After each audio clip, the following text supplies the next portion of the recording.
So hello guys, welcome to our channel let's study. तो guys, जैसे कि आप जानते हैं हम न्यूमेरिकल सॉल्व कर रहे हैं टॉपिक वाइज।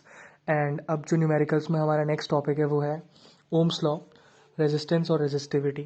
यानी कि अब हम जो न्यूमेरिकल्स करेंगे वो ओम्स लॉ पे बेस्ड होंगे, यानी कि V इक्वल्स आई आर पे बेस्ड होंगे। जो रेजिस्टेंस है और जो रेजिस्टिविटी है इन दोनों पे बेस्ड होंगे। होप सो आपके सारे कॉन्सेप्ट्स क्लियर होंगे इन तीनों टॉपिक से रिलेटेड। तो आइए क्वेश्चंस को करना सॉल्व करते हैं। तो जो हमारा पहला क्वेश्चन है वो ये है, how much current will an electric bulb draw from a 220 volts source if the resistance of the bulb filament is 1200 ohms। यानी कि एक बल्ब है जिसका जो फिलामेंट है उसका रेजिस्टेंस 1200 ohms है, और इस बल्ब को हमने कितने वोल्टेज से कनेक्ट करा है? 220 वोल्ट्स। ओके, जो normal house hold supply voltage होती है उतने से इसको कनेक्ट करा है, 220 वोल्ट्स। अब पूछा गया है इस करंट मतलब इस बल्ब के थ्रू कितना अमाउंट ऑफ करंट पास होगा, या फिर ये बल्ब खुद कितना अमाउंट ऑफ करंट विदड्रॉ करेगा या ड्रॉ करेगा किसी भी सर्किट से जिसे इसे कनेक्ट किया गया है, वो हमें निकालना है। यानी कि अमाउंट ऑफ करंट हमें निकालना है। तो जैसे कि हमें पता है सबसे पहले हमें गिवन लिख देना चाहिए जो भी डेटा गिवन होता है। तो इस क्वेश्चन में हमें जो डेटा गिवन है वो इस प्रकार है। जो आर है यहाँ पे, यानी कि जो बल्ब का रेजिस्टेंस है वो 1200 ओम्स है। एंड जो हमारा वोल्टेज है यानी कि डेल्टा वी है, या फिर वी भी लिख सकते हैं, वो 220 वोल्ट्स है। सिंपल। अब ओम्स लॉ से हमें एक चीज़ पता है, ओम्स लॉ से हमें क्या पता है, ये चीज़ पता है कि जो डेल्टा वी होता है, जो सिंपल वी होता है, वो आई आर के बराबर होता है। डेल्टा वी की वैल्यू यहाँ पे 220 है, आई यहाँ पे हमें निकालना है, और आर हमें यहाँ पे 1200 दे रखा है। तो आई को अगर सब्जेक्ट बनाए तो आई की वैल्यू यहाँ पे आ जाएगी 220 अपॉन 1200, कितना? एम्पियर। फर्स्ट ऑफ ऑल हमें इतना ही पता है कि यहाँ पे 0 से 0 कट हो जाएगा, 2 से 11 जा और ये 60 जा। अब 11 को 60 से डिवाइड करेंगे तो हमें यहाँ पे आई की वैल्यू मिल जाएगी। ठीक है। एंड ये वैल्यू शायद लगभग कुछ 0.18 एम्पियर्स के अराउंड आएगी, आई थिंक। हाँ, 0.183, यस, 333, यानी कि 0.1834 एम्पियर्स के बराबर ये वैल्यू आएगी। वैसे आप पॉइंट के बाद सिर्फ 2 डिजिट्स तक भी अगर नंबर आंसर निकालेंगे तो वो ठीक होता है, बट फिर भी आगे लिख दिया तो कोई ऐसी एज सच प्रॉब्लम नहीं है। तो आइए जो हमारा नेक्स्ट क्वेश्चन है उसको सॉल्व करते हैं। सो ठीक है, अब जो हमारा क्वेश्चन है वो एक ग्राफ बेस्ड क्वेश्चन है। The values of current I flowing in a given resistor for the corresponding values of potential difference V across the resistor are given below। ये values हमें दे रखी हैं I और V की। Plot a graph between V and I and calculate the resistance of the resistor। V और I के बीच में हमें एक ग्राफ प्लॉट करना है इन वैल्यूज़ को लेकर, और रेजिस्टेंस निकालनी है। ठीक है, निकल जाएगी। सबसे पहले हम इसके लिए एक कार्टेशियन प्लेन बना लेते हैं। कार्टेशियन प्लेन मतलब y एक्सिस x एक्सिस वाला एक प्लेन बना लेते हैं। ठीक है, अब यहाँ पे हमने एक प्लेन बना लिया है, कार्टेशियन प्लेन। ये हमारी y एक्सिस है जिसको हम डेल्टा v लिखेंगे। ये हमारी x एक्सिस है जिसे हम सिंपल I करंट से लिखेंगे। ये हमारा ओरिजिन है जैसे कि आप जानते हैं।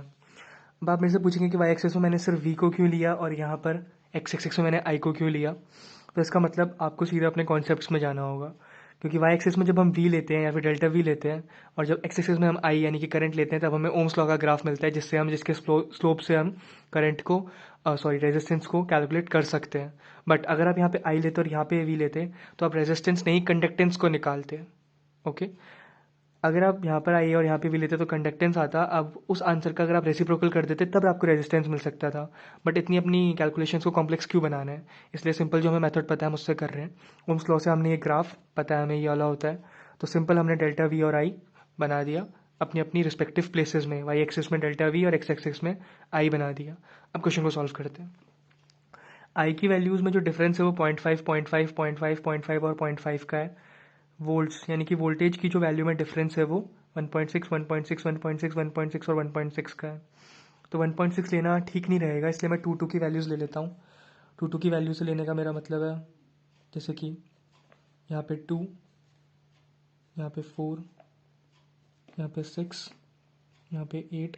ऐसे 8 तक ही हमारी वैल्यूज़ हैं जैसे आप देख सकते हैं, बट फिर भी मैं 10 लिख दे रहा हूँ।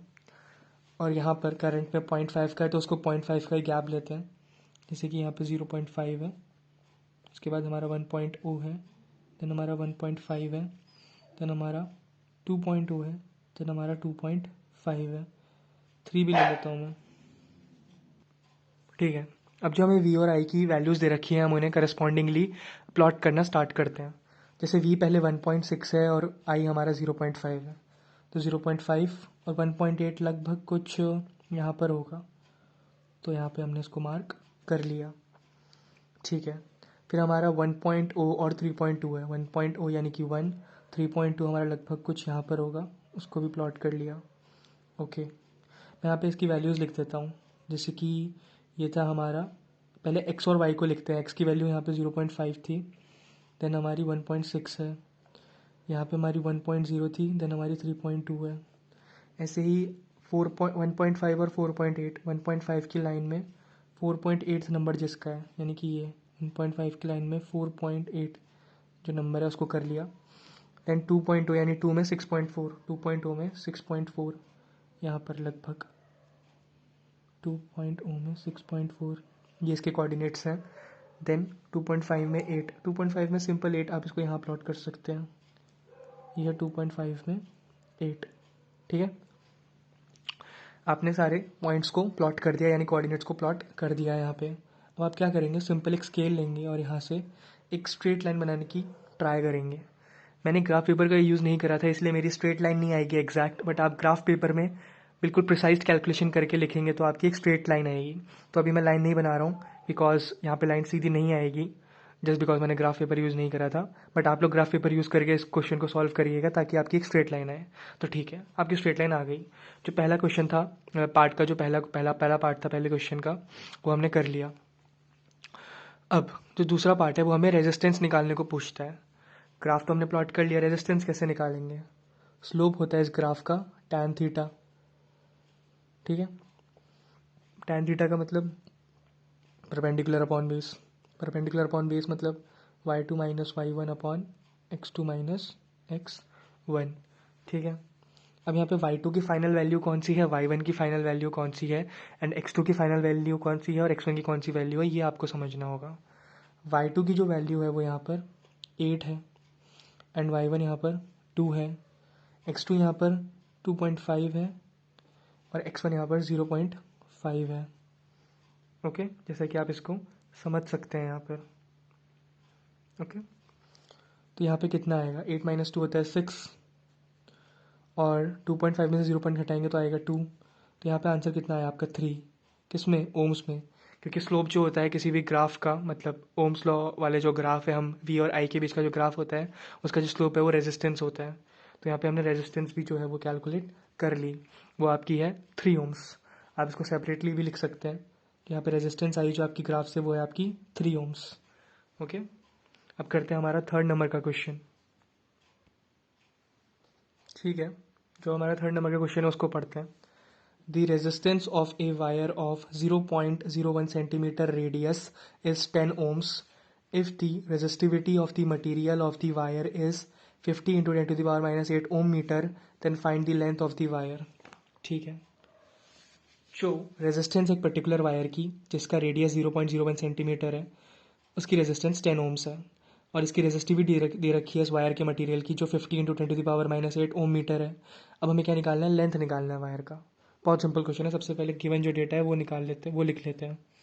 जो चीज़ हमें गिवन है वो सबसे पहले हमें लेंथ दे रखी है, नहीं लेंथ तो हमें निकालनी है, हमें रेडियस दे रखी है। रेडियस है हमारी 0.01 सेंटीमीटर। ओके, उसको हमने लिख लिया। रेजिस्टेंस जो है वो हमारी 10 ओम्स है, उसको भी लिख लिया। जो रेजिस्टिविटी है वो हमारी 50 into 10 to the power minus 8 ohm meters है, वो भी लिख लिया। अब रेजिस्टेंस देखिए यहाँ पे सेंटीमीटर्स में है तो उसको मीटर में कन्वर्ट करना पड़ेगा। अब देखिए 1 मीटर में कितने सेंटीमीटर होते हैं ये समझिए, या फिर 1 सेंटीमीटर में कितने मीटर होते हैं इसको जान लीजिए।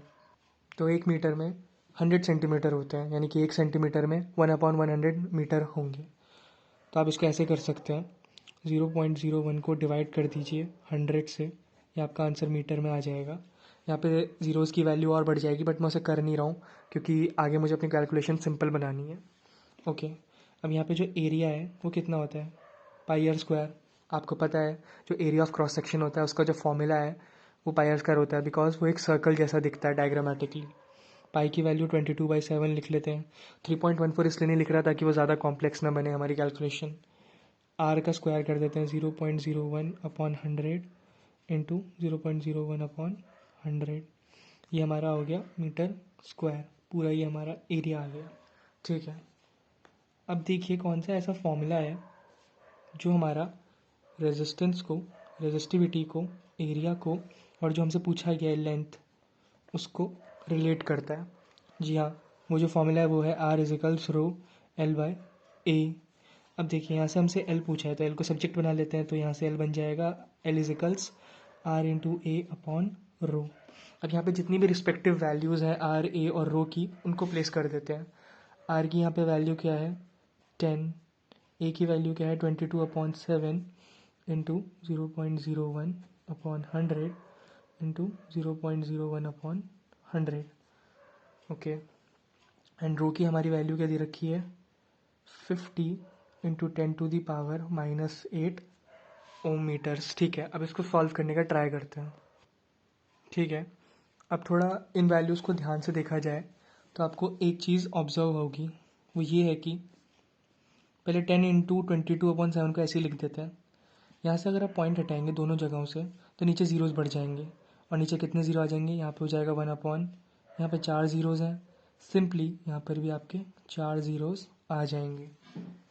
और ये जो 50 इंटू 10⁻⁻8 है, बेसिकली 50 तो यहाँ है और 10⁻⁻8 भी यहीं पर है। अब 10⁻�8 को ऊपर भेजेंगे तो 10⁻+8 बन जाएगा। नीचे 8 ज़ीरोज़ हैं, मतलब 10⁸ है, 8 ज़ीरोज़ हैं और ऊपर भी 10⁸ है, तो यहाँ से ये कट हो जाएगा पूरा। ठीक है, ये वैल्यू पूरी यहाँ पे कट हो गई। अब उसके बाद आप यहाँ पे देख सकते हैं ये 5 से जा रहे हैं, ये 2 जा और ये 10 जा, देन ये 1 जा एंड देन ये 5 जा, सिंपल्स। ओके, अब देखिए हमारा क्या बचा 22/35। अब इसको आप सॉल्व कर दीजिए, आपको वैल्यू मिल जाएगी लेंथ की। तो ठीक है, ये वैल्यू लगभग आपकी आ रही है 0.628 मीटर्स। ठीक है, अप्रॉक्सीमेटली आप इसको ये भी लिख सकते हैं कि ये 0.63 मीटर्स के बराबर आ रही है। तो जो लेंथ होगी इस वायर की वो 0.63 मीटर्स होगी। आई होप ये क्वेश्चन आपको समझ आ गया होगा। अब मूव करते हैं अपने नेक्स्ट क्वेश्चन की तरफ। देखिए जो हमारा फोर्थ क्वेश्चन है वो कुछ इस प्रकार है। An electric iron draws a current of 3.4 ampere from the 220 volt supply line. What current will this electric iron draw when connected to a 110 volts supply line. यानी कि एक इलेक्ट्रिक आयरन है, एक प्रेस है, कपड़े गर्म करने वाली प्रेस, जो करंट खींचती है 3.4 एम्पियर एक 220 वोल्ट सप्लाई लाइन से। अब कितना करंट ये आयरन, सेम आयरन खींचेगी अगर इसको हम 220 वोल्ट्स की जगह 110 वोल्ट्स के सप्लाई लाइन से कनेक्ट कर दें। तो देखिए यहाँ पे सबसे पहले गिवन वैल्यूज़ क्या क्या है।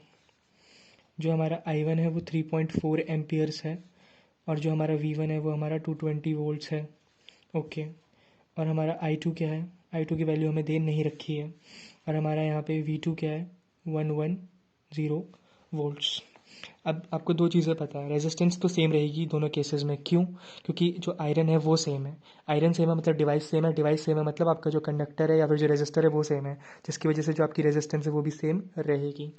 तो R1 निकाल लेते हैं, R2 हमें उससे पता चल जाएगी। R1 यहाँ पे क्या होगा V1/I1 यानी कि 220/3.4, सिंपल ओम्स। अब हमें पता है, क्या पता है कि जो हमारा R1 है वही हमारे R2 के बराबर होगा। ठीक है, तो R2 का फॉर्मूला वैसे क्या होता V2/I2, और R2 की वैल्यू हमें पता है, R2 की वैल्यू है हमारी 220/3.4 ओम्स, यहाँ से हमने निकाल ली है। V2 भी हमें पता है 110 वोल्ट्स, और I2 की वैल्यू हमें नहीं पता, I2 हमने ऐसे ही लिख दिया। अब देखिए फिर क्या करेंगे, I2 को सब्जेक्ट बनाया तो हमारी वैल्यू क्या आएगी 110 इंटू 3.4/220। ये डायरेक्टली कट हो रहा है, U1 U2, तो ये आपका कुछ आ जाएगा यहाँ ऐसा 34/20, ये हो गया 17/10, तो ये आ गया आपका लगभग 1.7 एम्पियर्स। ठीक है, ये आ गया आपका 1.7 एम्पियर्स। आई होप ये आपको समझ आ गया होगा। अब जो हमारा नेक्स्ट क्वेश्चन है या फिर जो हमारा लास्ट क्वेश्चन है 5th नंबर का क्वेश्चन, आइए उसको करने की प्रयास करते हैं। तो ये जो हमारा नेक्स्ट क्वेश्चन है ये थोड़ा सा कॉम्प्लिकेटेड लगेगा आपको, बट इसमें आपको कन्फ्यूजन की कोई भी ज़रूरत नहीं है, आपको बस अपना फॉर्मूला याद होना चाहिए। अ 6 ohm resistance wire is doubled up by folding. एक वायर है जिसका रेजिस्टेंस 6 ओम है ओरिजिनली, उसको हमने डबल अप करा। अब डबल अप कैसे करा? फोल्ड करा, मतलब उसको हमने फोल्ड करा तो वो उसकी जो रेजिस्टेंस है वो डबल अप हो गई, ठीक है। तो जो नई रेजिस्टेंस है वायर की वो कितनी होगी वो हमें निकालना है। मतलब एक वायर है जिसकी रेजिस्टेंस 6 ओम है, अब उस वायर को हमने डबल कर दिया किसी तरीके से, और वो क्या तरीका था? फोल्ड कर दिया उसको, ठीक है। अब जो नई रेजिस्टेंस है वायर की वो हमें निकालनी है। सबसे पहले तो आप ये समझिए कि जो हम लेंथ में चेंज लाए उसकी वजह से रेजिस्टेंस चेंज क्यों हुई, क्योंकि आपको पता है एक फैक्टर अफेक्टिंग लेंथ भी होता है चेंज। अगर लेंथ को चेंज करते हैं तो रेजिस्टेंस भी चेंज होती है। तो फैक्टर अफेक्टिंग रेजिस्टेंस में लेंथ भी एक फैक्टर होता है, क्योंकि आर डायरेक्टली प्रोपोर्शनल होता है एल के। ये चीज़ आपको पता है यहाँ से। और एक और फॉर्मूला मैंने बताया था, आर क्या होता है? एन स्क्वायर आर नॉट, ठीक है। यहाँ पे ये आर डैश हो सकता है। आर डैश मतलब जो न्यू रेजिस्टेंस है, एन मतलब नंबर ऑफ टाइम्स जो चेंज लाए हैं आप वायर में जिससे उसकी रेजिस्टेंस चेंज हुई, और आर नॉट आपकी ओरिजिनल रेजिस्टेंस है। अब आर डैश आपको यहाँ पे निकालना है, एन स्क्वायर आपको गिवन है, आर नॉट भी आपको गिवन है 6 ओम्स। अब देखिए बच्चे यहाँ पे गलती क्या करेंगे, एन की वैल्यू वो 2 डाल देंगे क्योंकि वो समझेंगे वायर तो डबल अप हुई है, बट नहीं, डबल अप वो कैसे हुई है? फोल्ड करने से। फोल्ड करने का मतलब लेंथ हमने हाफ कर दी, तो यहाँ पे हम 1/2 का स्क्वायर करेंगे। क्यों? क्योंकि यहाँ पे जो n होगा वो 1/2 है, बिकॉज हमने यहाँ पे फोल्ड करा है। माना डबल अप हुई है वायर, बट कैसे हुई है? फोल्ड होके, ठीक है। तो इसलिए n की वैल्यू यहाँ पर हाफ है। तो r डैश यानी जो न्यू रेजिस्टेंस है वो क्या आ जाएगी? 1/2 का स्क्वायर मतलब 1/4, और ये 6 तो 6 ही रहेगा, तो ये आ गया 3/2 यानी कि 1.5 ओम्स। तो आप आई होप ये आप समझ गए होंगे ये चीज़ अच्छे से। आज के लिए बस इतने ही क्वेश्चंस इस टॉपिक में। अब जो हमारा नेक्स्ट टॉपिक है हम उससे रिलेटेड क्वेश्चंस करेंगे अगली वीडियो में, जो कि हमारा जूल्स लॉ ऑफ हीटिंग के ऊपर के जितने भी न्यूमेरिकल्स हमें उन्हें उन्हें सॉल्व करना है, और इलेक्ट्रिक पावर और इलेक्ट्रिक एनर्जी को भी शायद मैं उसी में ऐडअप कर दूँ, तो उसको देखना मत भूलिएगा। तो मिलते हैं हम नेक्स्ट वीडियो में, तब तक के लिए बाय।